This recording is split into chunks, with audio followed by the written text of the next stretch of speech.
तीर्थ में सोनकाल 28,000 ऋषियों ने सूर्य से पूछा, हे प्रभु, कलयुग में कलिकाल में जो मनुष्य भगवान का ज़्यादा भजन नहीं जानते, वे विद्या में रहित हैं, उनका उद्धार कैसे होगा। सर्वश्रेष्ठ ज्ञाता श्री सूर्य जी बोले, हे वैष्णव पूज्य ब्राह्मणों, तुमने बहुत अच्छी बात पूछी है। आज मैं वो श्रेष्ठ व्रत तुमसे कहता हूँ जो मृत्यु लोक में, पाताल लोक में, सुरग लोक में, तीनों लोकों में दुर्लभ है। किस दिन करना चाहिए, कैसे करना चाहिए, ऋषि ने पूछा। एक बार भगवान विष्णु से नारद जी ने पूछा था। योगी नारद जी दूसरों के हित की इच्छा से अनेक लोकों में घूमते हुए इस मृत्युलोक में आ पहुंचे। यहाँ पर क्या देखते हैं कि बहुत से मनुष्य जो हैं अपने पाप कर्मों के द्वारा दुखी हो रहे हैं। नारद दुखी हो गए और अपनी वीणा को लेकर विष्णुलोक को गए और कहा कि हे भगवान, अगर मुझ पर आप कृपा रखते हो तो कृपा करके मनुष्य के हित की बात बताइएगा। भगवान विष्णु ने कहा, हे नारद, तूने बहुत अच्छी बात पूछी है। आज प्रेम वश होकर मैं तुझसे वो कथा कहता हूँ जो स्वर्ग लोक में, मृत्यु लोक में दुर्लभ है। नारद ने कहा, किसी कथा है, कैसे होनी चाहिए। भगवान ने कहा, मेरी कथा है किसी भी दिन, वैसे तो पूर्णमासी हो, संक्रांति हो, परंतु किसी भी दिन शाम के समय पक्के केले की फली, शक्कर, घी, दूध, गेहूं चून इकट्ठा किया, भगवान में बुद्धि धर्म प्राण की और भगवान का पूजन किया।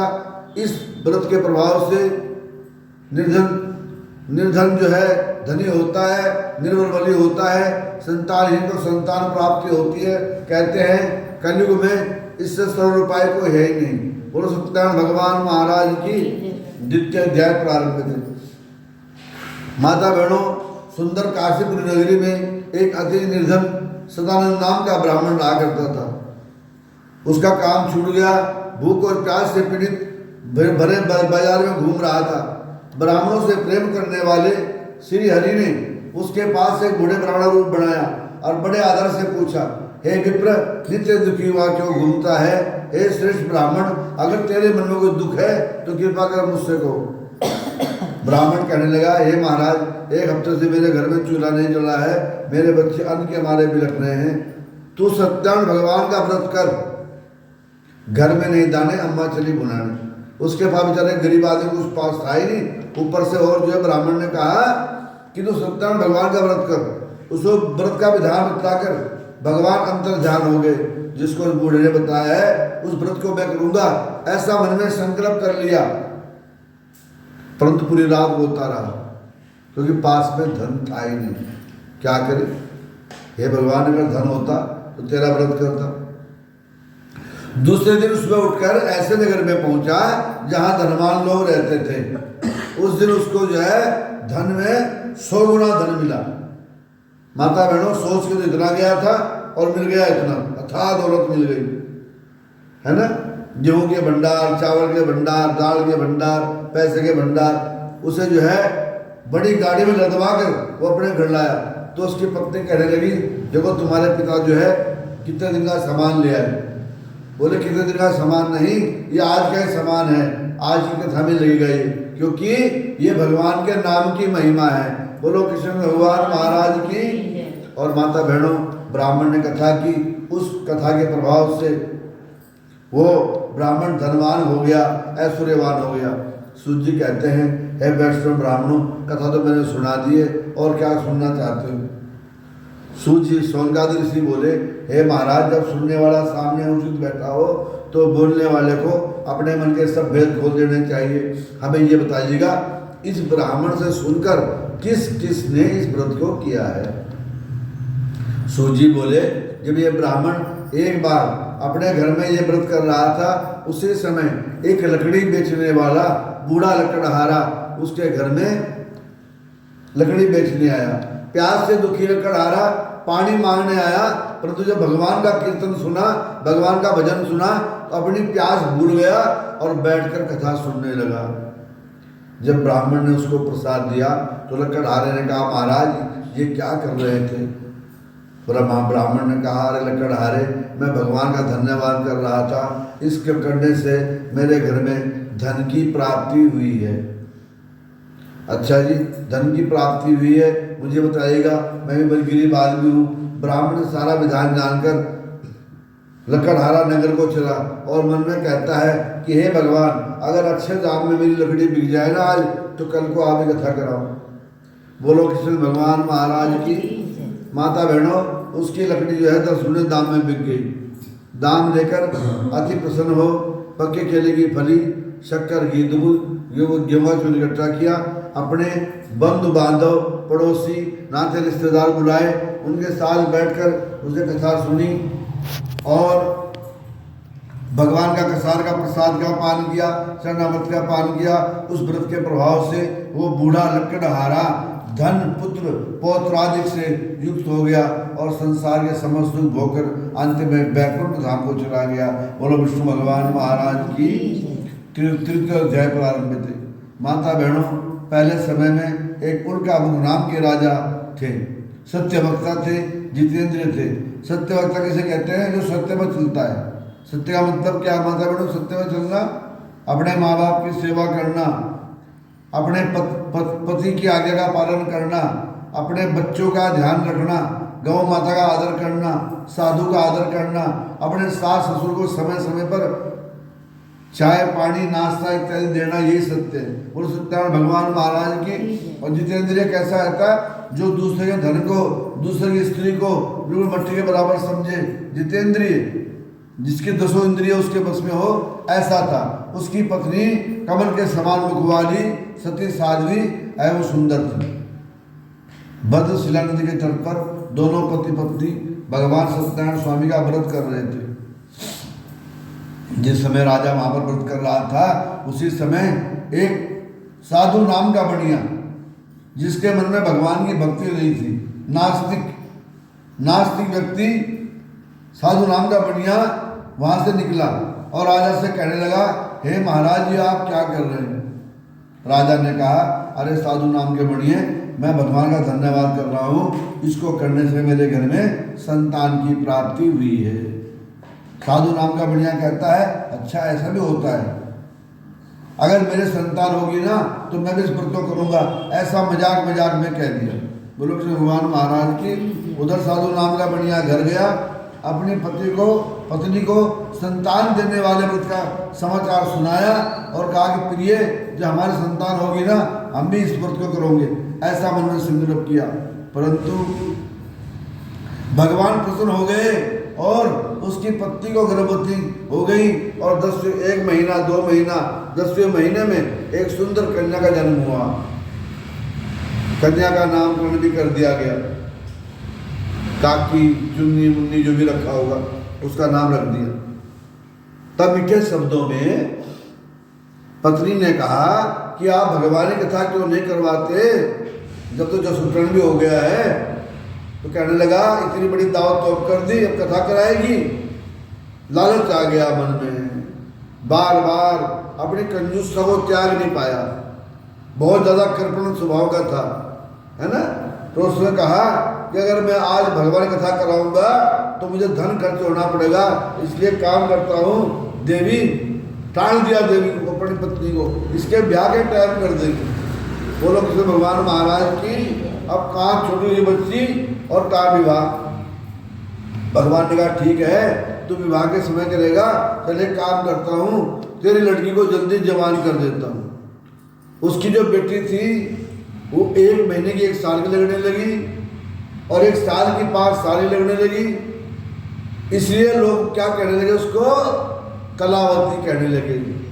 जैसे चंद्रमा अपने 16 कलाओं के साथ बढ़ता है, उसी प्रकार से वो कन्या कलावती धीरे धीरे बढ़ने लगी। लोग उसकी वृद्धि को देखकर उसको कन्या कलावती कहने लगी। जब कन्या कलावती 12 साल की हो गई तो उसकी पत्नी ने कहा कि तो कथा करा दो। अरे बोले, इसके विवाह के समय करेंगे। तो क्या देखता है, एक दिन उसने क्या देखा, इसकी युवा पुत्री जो है बच्चों के साथ खेल रही है।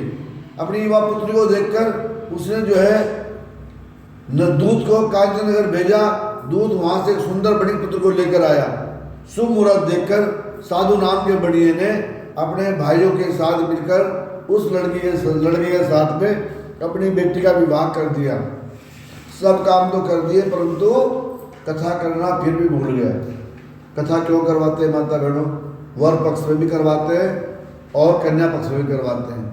अच्छी अच्छी बातें समझाने के लिए दोनों को, है ना, सत्य में चलने के लिए दोनों को इसलिए कथा कराते हैं। घर में अन्नपूर्णा कथा कराते हैं, परंतु उसने नहीं कराई। जब उसकी पत्नी ने कहा कि जी आप कथा क्यों नहीं कराते? बोले इतनी बड़ी शादी कर दी, इतना बड़ा विवाह हुआ, इतने मेहमान आए, फिर दोबारा मेहमान आएंगे, धन खर्च करवाएगी। बोले जान बूझकर भूल गया। बोलो कृष्ण भगवान महाराज की, भगवान उसके मन में आए, उसको याद दिलाई, परंतु बढ़िया जो है जान बूझकर भूल गया। चबड़ी जाए पर दबड़ी न जाए। बोलो कृष्ण भगवान महाराज की। और मन में सोचता है अगर मैंने अपने दामाद को घर में छोड़ दिया तो एक काम करेगी सासू माँ, उससे कथा करवा देगी। इसलिए काम करता हूँ, खुद भी चला जाता हूँ यहाँ से और दामाद को भी चले जाता हूँ। देखो घर छुड़वा दिया भगवान ने। भगवान जब उल्टा करने पर आते हैं तो घर छुड़वा दिया उससे, है। वो बड़ा खुश हुआ, अच्छा हुआ मैंने कथा नहीं कराई, इसे पता भी नहीं है। एक दिन उसने अपने दामाद से कहा कि चलो सुबह सुबह जो है उसे लेकर समुद्र से दूर रत्नपुर नगर में जाकर व्यापार करने लगा, बहुत दूर जाकर। एक दिन ससुर जमाई दोनों बड़ा धन गिन रहे थे। तभी क्या देखते हैं कि राजा के धन को चुराकर दो चोर भागे जा रहे थे। गठरी कहाँ रख दी? जहाँ ससुर जमाई बैठे हुए थे। राजा के सिपाही ने पूछा ये धन किसका है? बोले धन हमारा है। बोले अच्छा, धन तो राजा का है। दोनों की बाप पकड़ ली माता बहनों, और कठिन कारागार में जो उनके पास उनका धन था वो राजा ने अपने राजकोष में ग्रहण कर लिया। अब दोनों बढ़िया जो थे वो काल कोठरी में अपना जीवन व्यतीत करने लगे, जेल हो गई। उधर जो भगवान ने श्राप दिया था कि तुम्हें दुख प्राप्त होगा, उसी श्राप के द्वारा जो घर पर धन रखा था उसे चोर चुरा कर ले गए।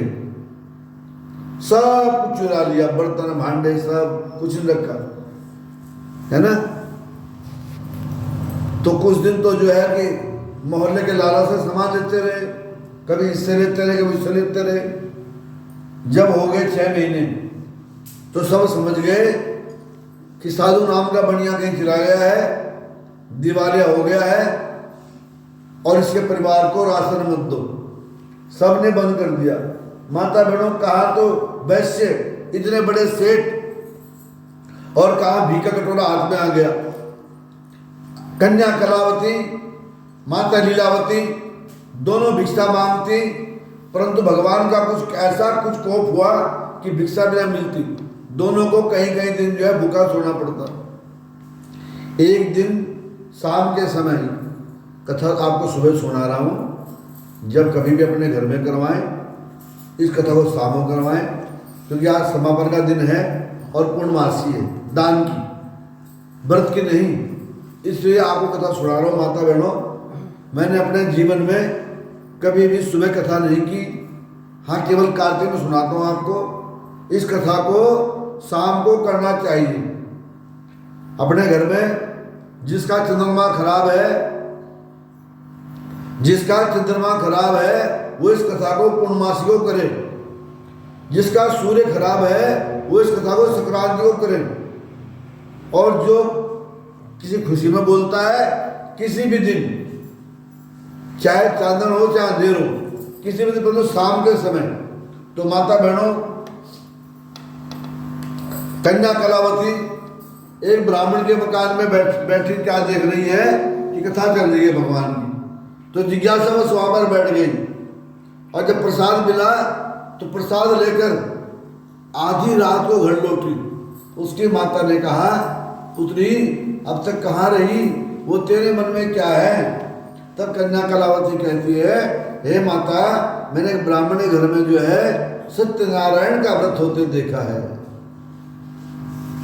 लीलावती को अपने पति का संकल्प याद आया कि हमारे कन्या नहीं थी, तब मेरे पति ने भी ये संकल्प किया था, कहीं ऐसा तो नहीं, इसीलिए ऐसा हो रहा हो। तो मन में क्या संकल्प करती है, हमारे पास, आपके पास धन होता है, हम फिर भी कथा नहीं करवा पाते, उसके पास तो था ही नहीं बेचारी। फिर भी क्या कहा कि कल को आप ही कथा करवाऊंगी। बोलो कृष्ण भगवान महाराज की। माता बहनों पूरी रात रोती रही। क्यों रोती रही? हम रोते अपने लिए। शिव जी पर एक लोटा जल चढ़ाते हैं और हजारों कामनाएं भगवान के सामने रख देते हैं, परंतु वो क्यों रोती रही? हे भगवान, अगर धन ना हुआ तो कथा कहाँ से कराऊंगी। इसी उहापोह में माता बहनों को उसको नींद आ गई। सुबह उठी, क्या देखती है कि उसके घर में पूरा भंडार भरा हुआ है। आटे के कट्टे, गेहूं के कट्टे, चावल के कट्टे, दाल, भगवान की फोटो, भगवान का नारियल, केले के पत्ते, ब्राह्मण, उसके सारे पास पड़ोसी आके क्या कहते हैं कि आओ बहन कथा करते हैं। बोलो भगवान महाराज की। कथा होने लगी, सभी लोग बड़े प्रेम से सुनने लगे। जब कथा पूरी हो गई, इसलिए कहा गया है कि कथा में जो है एक तो सोना नहीं चाहिए और दूसरा जो है कथा को ध्यान से सुनना चाहिए। यही कि इधर से सुनी इधर से निकाल दी। सत्संग के दो नेत्र हैं, पहले सत्संग सुनना, फिर उसको मनन करना। अब उसने क्या किया, सत्संग करा तो दिया पर सुना नहीं।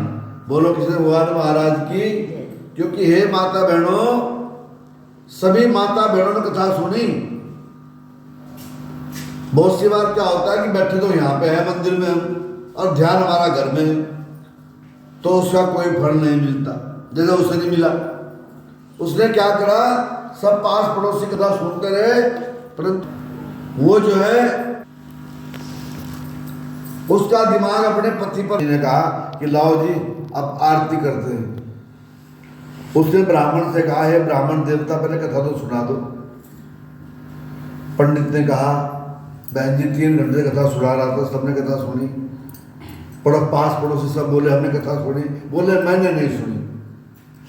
तो उस ब्राह्मण ने कहा कि बहन तेरा दिमाग तो जो था वो अपने पति और दामाद पे था, इसलिए कहा गया है कि भगवान के, अगर भगवान की कथा करा रहे हो थोड़ी देर में भगवान को हो जाओ।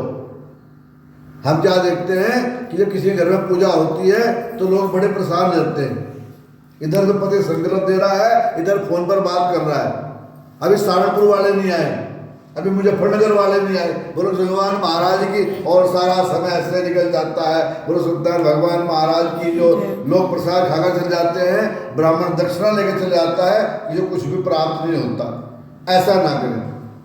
जिस प्रकार से अपना कीमती समय, कीमती धन हम खर्च कर रहे हैं, तो अपना कीमती दिमाग भी भगवान में ही लगाएं। बोलो कृष्ण भगवान महाराज की। तो माता बहनों, तब उसने कहा कि अब क्या होगा। तो पंडित जी ने कहा कि क्षमा मांगो। तो क्षमा मांगने लगी भगवान से, बार बार अपना मत्था पटकने लगी।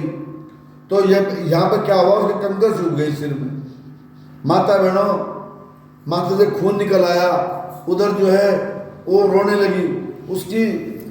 उसका खून और जो उसके आंसू थे वो आपस में गंगा जी बन गए, है ना। और कहाँ पर चढ़ गए, भगवान के चरणों में चढ़ गए। भगवान ने कहा कि मेरी भक्तन जो है परेशान हो रही है कि भक्तों की आरतवाणी को सुन सकते हैं प्रभु राम कहा। जब संकट आए दासों पर तो स्वामी को विश्राम कहा। भगवान ने देखा कि मेरी जो भक्तन है वो बड़ी परेशान हो रही है, इसलिए भगवान जी राजा चित्रकेतु को सपने में दिखाई दिए और कहा, हे महाराज, प्रातःकाल होते ही दोनों बंदी में से पुत्र छोड़ दे, नहीं छोड़ेगा तेरा राज्य आदि धन आदि मैं सभी नष्ट कर दूंगा। ऐसे कठोर वचन कहे। राजा रात को सो नहीं सका, सुबह उठा, अपना स्वप्न सुनाया, नए नए वस्त्राभूषण पहनाकर उनको उनके चरण पकड़ लिए और कहा कि मुझे माफ करना। कहा राजा और कहाँ बनिए, परंतु पैर पकड़ लिए और बार बार क्षमा मांगी। तब बनियों ने उन्हें क्षमा कर दिया। राजा ने उनको जो है हजारों गुना धन दिया, जितना धन उनसे लिया था उसका हजारों गुना धन दिया, और उसे लेकर जो है दोनों को गाड़ी करवा दी और धन को लेकर जो है अपने नगर को चले गए। बोलो सत्यनारायण भगवान महाराज की। चतुर्थोध्याय प्रारंभ थे। माता बहनों, चलते चलते चलते बढ़िया और उसका जमाई अगले दिन जो है समुद्र किनारे पहुंचे। वहां पर क्या देखते हैं, नदी किनारे कि केवट से कहा कि हमारे लिए नाव ले आओ, और 2 नाव करनी पड़ी। क्यों करनी पड़ी? क्योंकि नाव जो है धन के बोझ से डूबने लगी, इतना धन था। एक नाव तो हो गई धन की, एक नाव होगी बैठने की।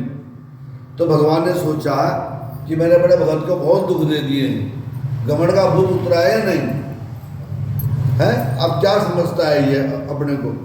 कल तक तो बड़ा परेशान था जब तक जेल में था, आज देखते कैसा है। तो भगवान ने एक बूढ़े का रूप बनाया, एक दंडी स्वामी का रूप बनाया, और उसके पास जाकर बड़े मीठे वचनों में कहा, हे साधु नाम के बढ़िए, तेरी नाव में क्या है? अभिमानी साधु नाम का बढ़िया कठोर वचन में बोला, अरे दंडी, क्या धन लेना चाहता है? मेरी नाव में तो बेल आदि पत्र आदि भरे हुए हैं। भगवान ने सोचा इसको इतने दंड दिए, इसकी बुद्धि में तब भी फर्क नहीं पड़ा। आम इंसान के लिए ऐसा ही है। जब भगवान ने कहा जा तेरा वचन सत्य हो जाए, इतना कहकर सत्यनारायण भगवान जी दंडी स्वामी थोड़ी दूर पर पद्मासन लगाकर बैठ गए। और जब नित्य क्रिया करने के बाद साधु नाम के बढ़िया ने नाव को ऊंचे ऊंचे देखा तो आश्चर्य किया, और नाव में क्या देखता है कि बेल पत्र फल फूल भरे हुए हैं। सारी कमाई खराब हो गई 20 साल की। जोर जोर से रोने लगा। तब उसके दामाद ने कहा, आप शोक ना करें, उस महात्मा के पास चलना चाहिए जिससे आपने झूठ कहा था, जिसने हमारे धन को फूल पत्ते बना दिए। तब दंडी स्वामी के पास पहुंचा और बार बार दंडवत प्रणाम करने लगा। दंडवत प्रणाम कैसे होता है माता बहनों? तिनके के समान नीचे लेट जाना। दंडवत प्रणाम करने लगा और कहने लगा कि महाराज मुझे क्षमा करना, मेरी नाव में धन था पर आपने जो है वो फूल पत्र आदि बना दी। तब दंडी स्वामी मेघवाणी में बोले, अरे मूढ़, अरे वत्स, मैं तेरे सपने में बार बार आया पर तूने मेरा कहना नहीं माना। तब साधु नाम का बढ़िया समझ गया कि ये जो है दंडी स्वामी के वेश में सत्ता से भगवान है। तो कहते हैं, हे भगवान जी, आपके रूप को इंद्रादिक देवता, ब्रह्मादिक देवता और तो और भगवान शंकर भी नहीं जानते। तो जब शंकर भगवान नहीं जानते तो मैं कैसे जानूं? मैं एक काम करता हूं, आप जरा मेरी इच्छा पूरी कर दीजिएगा, मैं आपकी पूजा कराऊंगा। तब भगवान ने तथास्तु कहा। और जब नाव में देखता है, नाव में क्या देखता है कि नाव धन से परिपूर्ण है। तो वहाँ पर कथा करने के बाद नगर को चला और नगर में अपनी स्त्री से कहा, अपने दूत को भेजा कि जाओ हमारी स्त्री से कहो कि हम जो है नगर के पास आ गए हैं। 20 साल बाद उसका पति नगर में आया। सोचो जरा माता बहनों, 20 साल बाद है। दुख में सुमरण सम करे, सुख में करे न कोई, जो सुख में सुमरण करे दुख काहे कोय। अब उनके घर में सुख आ गया परंतु भगवान को नहीं भूले वो। जैसे सुना उसने कि साधु नाम का बढ़िया आ गया है, उसने कहा कि अच्छा ठीक है। उसने पक्के केले की फली, शक्कर की दूध, युवा चूर्ण इकट्ठा किया, अपने बंधु बांधव, पड़ोसी, नातेदार बुलवाए, उनके साथ बैठकर कथा सुनी और भगवान से कहती है कि भगवान जैसी इच्छा मेरी पूरी की ऐसी सभी करना। बोलो सत्यनारायण भगवान महाराज की। और अपनी बेटी से कहा कि बेटी मैं तेरे पिता के पास जा रही हूं, तो ये काम करना, कार्य शीघ्र समाप्त करके आना। परंतु अपने पति के दर्शन की उत्कंठ लालसा से कन्या कलावती भी अपनी माँ के पीछे पीछे चल दी। सबको प्रसाद बांट दिया और खुद प्रसाद खाना भूल गई। और भगवान जो है क्रोध में आ गए। भगवान ने उसके पति को नाम सहित अदृश्य कर दिया, किसी को नहीं दिखाई दिया। वो कह रही मेरा पति कहाँ है? किसने कहा ये भी तो पानी में खड़ा था, यहीं नाव में, मुझे लगा डूब गया। बोलो कृष्ण भगवान महाराज की अभी डूब गया, सब कितना भारी है भगवान। बोलो किसी के साथ ऐसी घटना ना हो। बोलो कृष्ण भगवान महाराज की। तो माता बहनों, तब साधु नाम का बढ़िया भगवान से बोलता है कि ये भगवान कभी जेल करवाते हो, कभी धन हरण करवाते हो, अभी बताओ कि मेरा दामाद कहाँ है। तब आकाशवाणी भी कि हे साधु, तेरी कन्या जो है मेरा प्रसाद छोड़कर आई है, प्रसाद खाकर लौटेगी तो पति के दर्शन करेगी। तो आकाशवाणी कहाँ पे होती है माता बहनों? आकाश में नहीं होती, यहाँ पे होती है। ये आकाश है जहाँ पे अच्छी बातें आती हैं।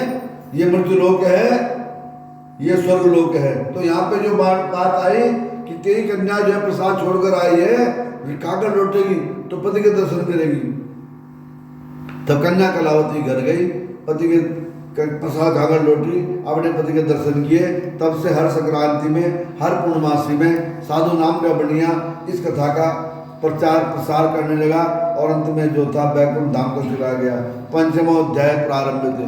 माता बहनों, पहले समय में जिन्होंने व्रत को किया था उनका इतिहास कहता हूँ। प्रजा पालन में लीन तुंगध्वज नाम के राजा थे, भगवान के भगत थे, सत्यवक्ता थे, जितेंद्र थे। भगवान के प्रसाद को त्याग कर बड़ा दुख पाया। एक बार जंगल में शिकार खेलने गए और शिकार खेलते खेलते इतना बड़ा पाप करके फिर जो है एक बड़ के पेड़ के नीचे आए। राजा को प्यास आ रही थी, सेना से बिछुड़ गया था राजा। तो वहां पर क्या देखता है कि भील जाति के छोटे छोटे बच्चे, भाई कोई बड़े नहीं है ना, और वो मजाक मजाक में ही भगवान की पूजा कर रहे थे, खेल खेल में। राजा ने ना तो वहां पर प्रणाम किया, ना ही नमस्कार किया। जब प्रसाद चढ़ाने लगे वो बच्चे तो उन्हें प्रसाद नहीं मिला, तो प्रसाद करके बाद खाए नहीं। इसलिए एक बच्चे ने कहा चलो एक काम करते हैं, आज भगवान को रेत का प्रसाद चढ़ाते हैं। बोलो भगवान महाराज की। और भगवान को रेत का प्रसाद चढ़ा दिया। भगवान ने ग्रहण कर लिया तो राजा की क्या होगा? एक बच्चा राजा के पास रेत ले गया, लो महाराज थोड़ा सा प्रसाद दे लो। बच्चे का मन रख लेता, परंतु नहीं, बच्चे को लात मार दी। उसके मन में बड़े अहंकार भरे हुए थे। तू राजा है, ये प्रजा है, ये गरीब है, तू अमीर है। इस प्रकार सारे जिसके मन में पाप भरे होंगे ना, वो भगवान का भगत कभी नहीं हो सकता। बोल सत्यनारायण भगवान महाराज की। और घोड़ा दौड़ाता जो है अपने नगर में पहुंचा। वहां पर क्या देखता है कि उसके पुत्र पौत्र आदि सब बेहोश पड़े हैं, महल खंडर पड़ा है। ये सब भगवान ने किया है, ऐसा मन में उसके विश्वास आया। ग्वाल बाल सब राजा बन में भक्ति करी। उसने क्या करा, फिर सारा सामान लिया, खाना तैयार करवाया, भंडारा का सामान तैयार करवाया, सब कुछ तैयार करवाया। परंतु जब उसकी क्या चढ़ाओ, बच्चों ने तो रेत चढ़ाया था मेरे प्रभु, इसलिए ऐसा करता हूं कि रेत जैसा लेता हूं रेत नहीं होगा। तब उसने क्या किया, आटा भूनकर उसमें बूरा मिलाया। कभी आप देखना प्रसाद जो है रेत जैसा है पर रेत नहीं। बोलो भगवान महाराज की, वो चढ़ाया। तब से प्रसाद का प्रचलन चला। भगवान शिव जी को खीर, दुर्गा जी को हलवा चना और भगवान सदा का सामान घर में ही मिल जाता है। बोलो भगवान महाराज की। रोटी की जगह हल्दी मिल जाती है, मूली भी पड़ी होती है, केले का फल भी अदा रखा होता है, गुड़ है। इस प्रकार से घर में ही मिल जाता है ना। और जब राजा उनके साथ में पूजा वूजा करके जब वापस घर आया तो पहले जैसा हो गया, तो लंबे समय तक शुभ होकर अंत में बैकुंठ धाम को चला गया। माता बहनों, इससे क्या फल प्राप्त होता है? जिन्होंने पहले समय में इस कथा को सुना था, अगले जन्म में सदानंद नाम के ब्राह्मण सुदामा बने और भगवान कृष्ण के भगत बनकर मोक्ष प्राप्त किया। साधु नाम का बनिया अगले जन्म में राजा मोरध्वज बना, अपने पुत्र को आले से चीर कर भगवान कृष्ण का परम भगत बना, पुत्र भी ठीक हो गया और भक्ति पूरी हो गई। उल्कामुख नाम के राजा जो थे वो अगले जन्म में दशरथ महाराज बने और भगवान राम को अपने घर में पुत्र रूप में पाकर मोक्ष को प्राप्त हुए। जो लकड़हारा था अगले जन्म में निषाद राज केवट बना और भगवान राम को गंगा पार उतार कर कभी कभी भगवान को भी भक्तों से काम पड़े, जाना था गंगा पार प्रभु केवट की नाव चढ़े, मांगी नाव ना केवट आना, कहीं तुम्हार मर्म में जाना। तो भगवान को उतरी ठाड़ भई सुरसर लेता, सिए राम गो लगन समेता। भगवान को गंगा पार उतार कर उसको जो है मोक्ष की प्राप्ति हुई। इस प्रकार से राजा तुंगध्वज नाम के जो राजा थे वो अगले जन्म में मनु बन गए, हमारे पुरखे बने। उसी के इसलिए हमारा नाम क्या है? मनुज, मनुष्य है ना। हम किसके संतान है? सरदा और मनु की। भगवान शंकर और माँ पार्वती तो हमारे धर्म के सबसे बड़े देवता हैं। तो हम संतान किसकी हैं? जैसे मुसलमान भाई बोलते हैं बाबा आदम हव्वा, तो ये हमारे यहाँ कौन है? सरदा और मनु। तो तुंगध्वज नाम के राजा जी जो थे अगले जन्म में सरदार मनु बने, भक्ति कर्म किया, मोक्ष प्राप्त किया। माता बहनों, इससे क्या फल मिलता है? सदा सत्य बोलना चाहिए, है ना। देवों की पूजा करनी चाहिए, अपने कुल देवी देवताओं को मानना चाहिए, अपने परिवार पर ध्यान देना चाहिए, सदा सच बोलना चाहिए, सत्य का पालन करना चाहिए और सत्यान भगवान की इस कथा का प्रचार प्रसार करना चाहिए। और सत्यान भगवान महाराज की। श्री रामचंद्र कृपालु भज मन हरण भव।